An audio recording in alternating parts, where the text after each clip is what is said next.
Shalom and welcome back to Wife Hack by Tina Shree. And I'm just going to be discussing with you because I felt led. There's a couple things that God was leading me to. First thing is, let's talk about why my marriage failed. That's first thing. The second thing is something that God wants us women, especially us women who are either, I'm hearing single women, women who are married, but their marriages are like going through like difficult times for both of them. So first we'll tackle like why my marriage failed. So if we go back, I'm the type of person, I will be in a relationship for the longest time. Even when it's like red flag after red flag after red flag, I will be committed. Like once I'm committed, I'm committed. Like, and it doesn't take much, but I'm just committed. That's just who I am. That's just what I do. So I was in a long-term relationship. We broke up. And I honestly thought he was the love of my life, my first everything.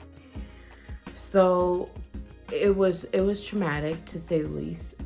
So I took a year off. I thought I was getting healing, but I was reading all kinds of like secular books, books by people who are, it's not rooted in the word. And if you are not getting healing from anything other than just the word, you're not gonna fully be healed. Because let me tell you, when you allow God to do that, let me tell you, it hurts. It hurts, but it's necessary. So it's like, So I took a year off. I went back into the dating life or whatever. I created a profile. But I was getting trash. Oh, can I say this? Let me tell you. If a guy is not hesitant, if a guy is not hesitant to approach you, player, because they have enough practice approaching women and shooting their shot. Even the ones that's like, you are out of my league. But if they're comfortable, like you think, oh, I want a man who has confidence. Oh, let me tell you. The men who are the quietest are the ones that have the confidence. Period. They won't say nothing. Oh, they will not say nothing to you. You talk about you want a man who's confident. If he's able to shoot his shot, trust me. And it's easy, player. So I was getting a bunch of players. And I was getting a bunch of guys that just wanted me for my body and wanted me for sex, basically. And I'm like, no, this can't be right.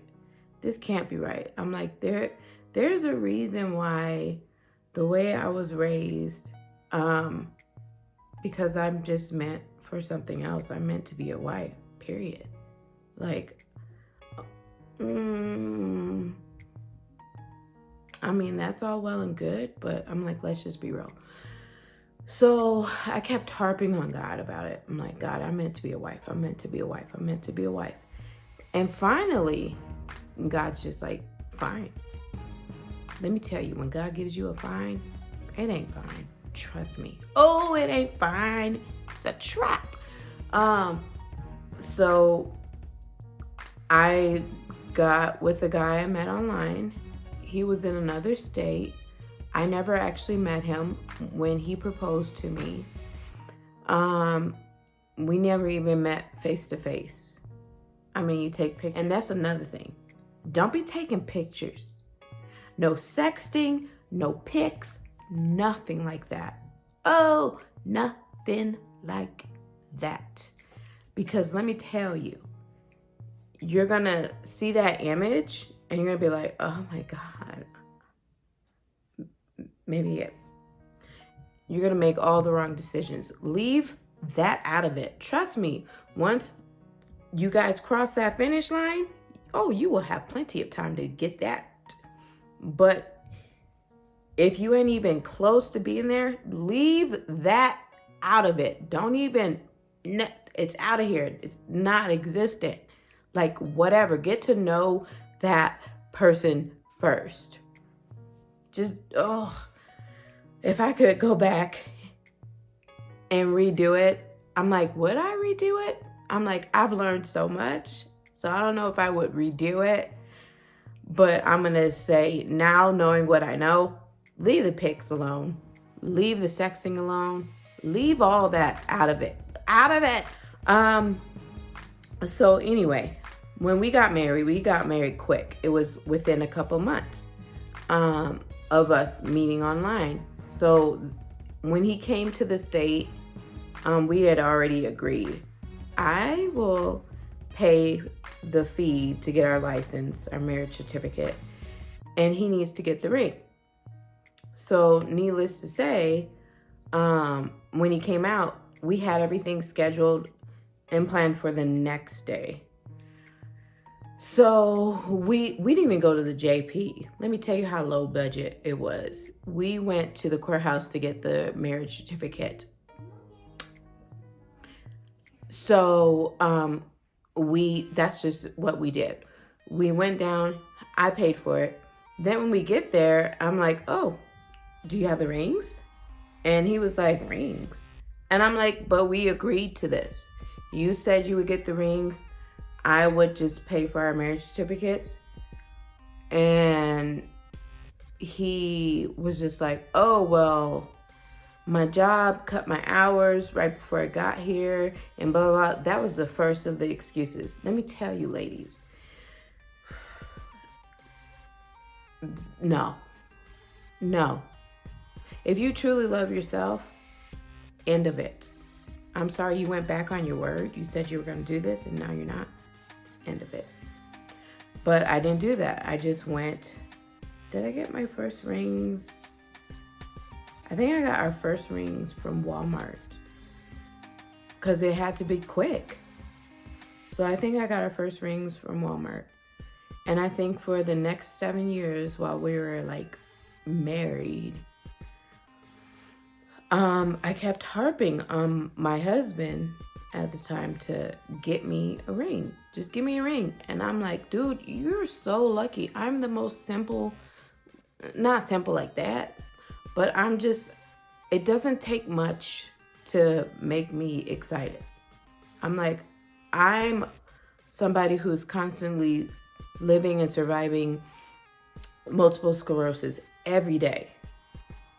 Every day I wake up, and if I can see, it's a great day. Every day I wake up, I can still feel my legs, and I'm not paralyzed. Praise Jesus. This is the day the Lord has made. I will rejoice and be glad in it. Like, it doesn't take much. Little things, like, get me super excited. It's like I'm a kid all over again. Like, tiny. So I'm like, I don't even need a fancy ring. I don't need a ring that costs a whole bunch of money. Like, I seen that movie, Blood Diamond. I don't want none of that. I'm like, just give me a fake. I don't care. And then I'm like, what I want, what I like the best is like, I'm simple. I just like the simple band, and maybe for the engagement, like a stone or stone. That's it. I'm like, if you want to get real special and give me Swarovski crystal. If you want to be real special, like I don't like gold. I'm like, I don't know if you noticed. I'm like, I'm so just simple, plain. Let me show you like my favorite chips. Plain Lay's potato chips. Like, I'm just basic like that. Like, and he wouldn't do it. He would not do it. Like, honestly, it was the worst. He never even got me a ring. I never had a true experience of like, oh, I'm planning. When I was planning the wedding, even though it was technically good stress, that was enough to put my body into an exacerbation, and I ended up in the hospital. I ended up seeing triple vision. It was bad. It was bad. So we couldn't even have the actual ceremony, even though we paid our deposit down on like a venue and stuff like that. We couldn't have them because all of it went to like medical expenses. It was crazy. So yeah, next go round, totally not planned. I don't want to plan nothing. I don't care what color. I don't want to plan nothing because I'm like, even good stress is like, until that healing is done, oh yeah, I will not be planning. I might say, oh yeah, that's nice. Okay. But that's it.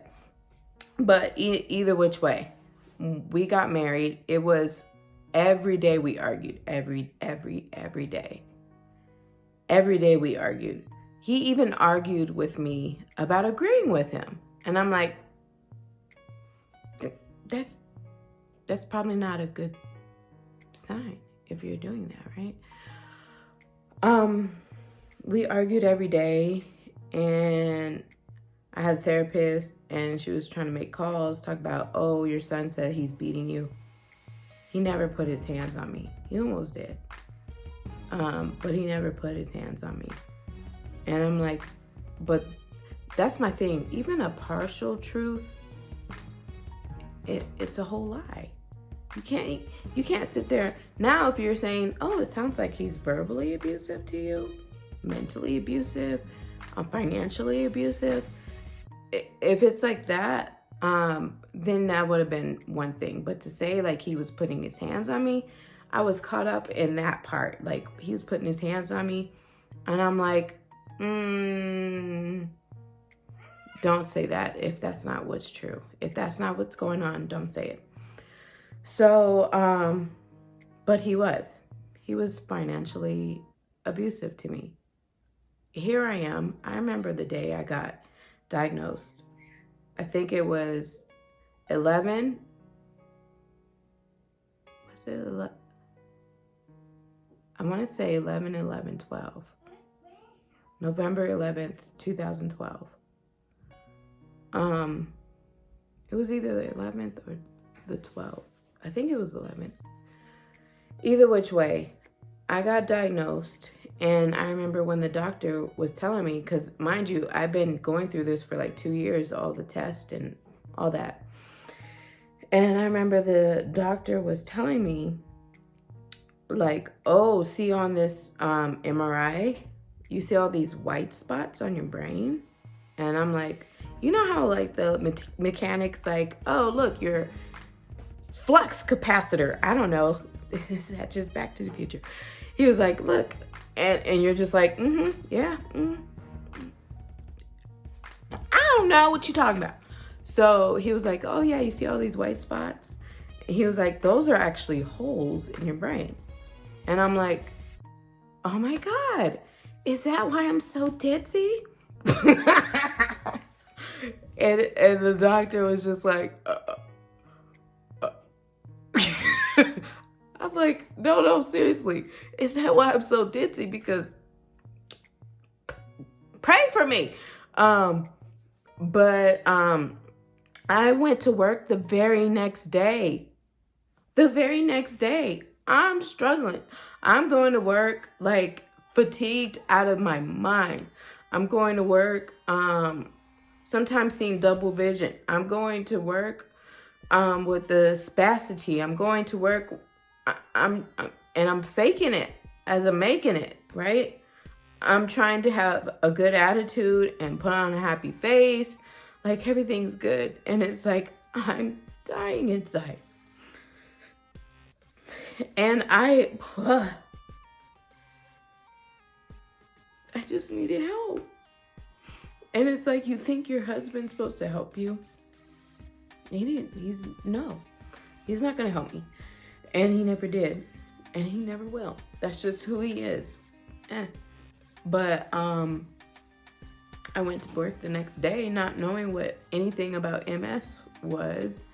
And my supervisor at the time was like freaking out, like, oh my God, Dana, this is the worst thing. And what about your child? What are you gonna do? And oh, it's in the water, don't drink the water, Dana. Oh my God, don't drink it. And I'm like, oh my goodness, is it that bad? You can live somewhat normal life. It is very erratic and for the most part unpredictable. But I will say this about people who live with MS. We research our butts off on this illness. We find out like what do I need to do to change my diet to kind of make this better? And what do I need to tweak and what I need to fix? And I need to get into like getting closer to my 8 hours of sleep and meditating. Exercise. Let me tell you about this exercise. Exercise is so important.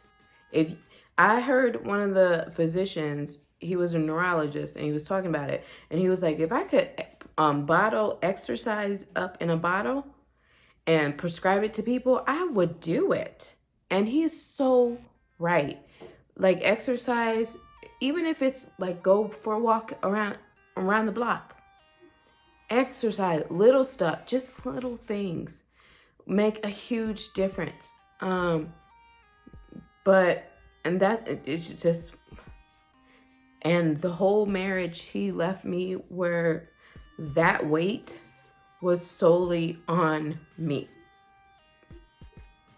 I had to be the one to financially provide.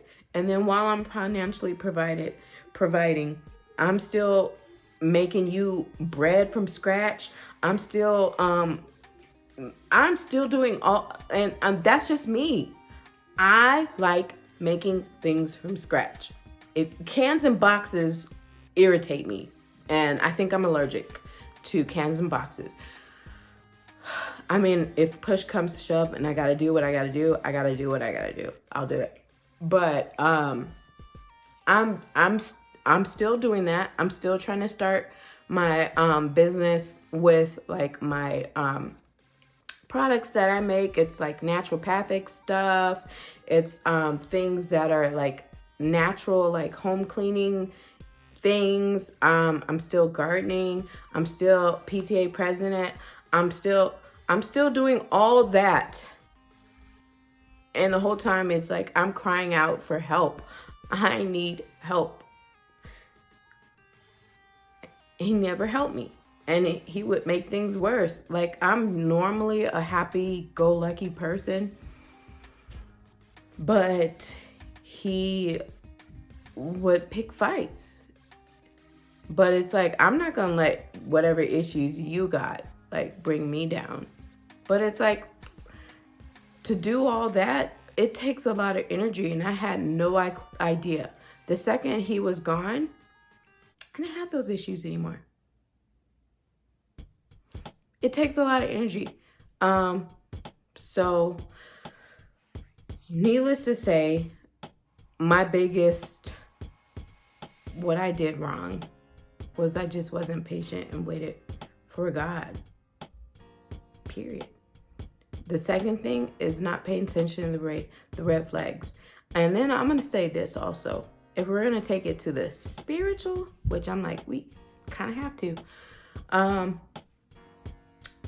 I compare, or I'll say this. The spirit of Jezebel is actually the narcissistic spirit. It's all about me. I'm important. Blah, blah, blah. Me. the spirit of Ahab is what I was working with, of codependency. I need to have somebody in my life. You may be jacked up, but I need to have somebody. That's the spirit of Ahab, where you're just tolerating crap. You're just tolerating it just so you can have somebody. And that's lies you tell. So that's another thing I did wrong. That spirit of Ahab, being codependent on somebody who was just terrible, toxic. I'm sorry. If the roles were reversed and I was a man and my wife, I found out, had a disease or something that she could never get rid of, and that I would research, like, let's find out what this is. Let's find out how you can live better. Let's do that. But I think I was listening to, I don't even know his whole name. He's a motivational speaker, EJ. And he said his wife found out that she has MS. And he was like, on that day, she quit her job.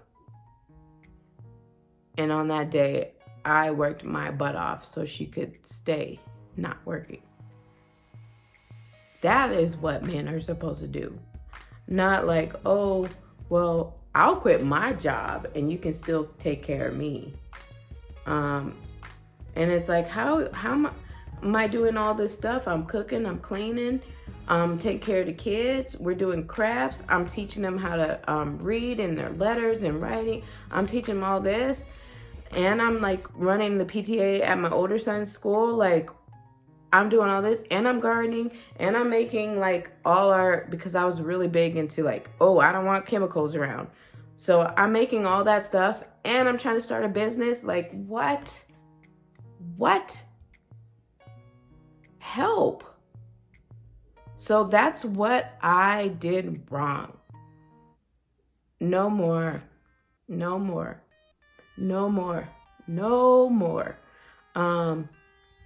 So I was just supposed to share about that. Now, I'm not going to say put it all on him, because let me tell you, there's a thing called resentment. And the resentment was huge. It was huge. He was resenting me because I had my ish together. And then when we were in our marriage mentors, they were like, it seems like she has her stuff more together. She needs to be the head of household for right now. That was the worst thing that could ever happen, because he resented me so bad.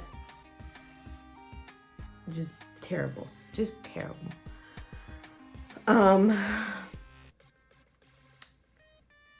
And I was that one talking on, you ain't ish, N-word, you ain't shizzle, like saying all that. Like, he knows, you don't have to tell him, right? But that's just what I have to share. So if you can avoid that and not do that, don't. If you see those red flags, listen and take heed and get the heck up out of there. If there's spirits that you're dealing with, you got to cleanse yourself of those spirits. You got to cast them out. You got to bind them. You got to put God like in this thing. You got to put your full armor on every day. Make sure you're girded up and you're protected. You gotta do these things. You have to. Because then you'll be like me. 7 years later, it's like, now I'm without a job because I can't be a single mom and do online schooling for a special needs kid and still work a full-time job. Like, something's got to give. Obviously, my kid's not going to give, but all by yourself. And when you ask for help still, the answer is still no. The answer is still no. And it's like, well, then fine. If you're not going to help me with any child support or anything like that, then help me with filing the marriage, divorce. Help me with that, filing divorce. Oh, no, I can't because I actually have to do this and get caught up on this bill because they cut my hours at work again. So you ain't going to help with absolutely nothing. Lies you tell. And that's not what's going on. Oh, that's not what's going on. I rebuke that. No. So I just implore you guys, pay attention to those red flags. Don't do what I do or what I did back then. Don't be impatient with God. Allow that process to flow and happen. I didn't even realize it back then. He was taking me. He was trying to process. But you don't need nobody. You don't need anybody during that time. Work on you. So, hope this inspires you guys. And don't forget to watch Harvest Church and Bishop Kevin Foreman for a life-changing and life-giving message. And I pray that this blesses you. Thank you. Shalom.